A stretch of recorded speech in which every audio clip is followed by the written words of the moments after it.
প্রতি বছরের ন্যায় এবছরও উত্তর জেলায় শুরু হয় নৃত্যালয় নৃত্য সেন্টারের উদ্যোগে গুণী সংবর্ধনা অনুষ্ঠান।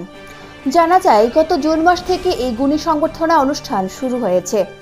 জুন মাসে উত্তর জেলার তিলথ এলাকায় নৃত্যালয় নৃত্য সেন্টারে তিলথ শাখার উদ্যোগে এই অনুষ্ঠানটি অনুষ্ঠিত হয়, যেখানে উক্ত এলাকার বাসিন্দা তথা বেদগুরু কামিনীচন্দ্র দেবনাথকে গুণী সংবর্ধনায় সংবর্ধিত করা হয়।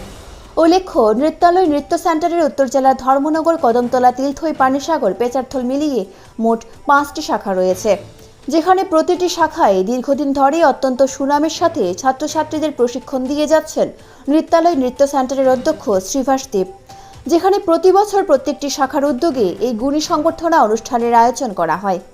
17 জুলাই বুধবার দুপুর আনুমানিক 12টা নাগাদ উত্তর ত্রিপুরা জেলার পানিসাগর এলাকায় পানিসাগরের বিধায়ক বিনয় ভূষণ দাস মহোদয়ের বাসভবনে নৃত্যালয় নৃত্য সেন্টারের পানিসাগর শাখার উদ্যোগে গুণী সংবর্ধনা অনুষ্ঠান অনুষ্ঠিত হয়, যেখানে পানিসাগর বিধায়ক বিনয় ভূষণ দাস মহোদয়কে গুণী সংবর্ধনায় সংবর্ধিত করা হয়।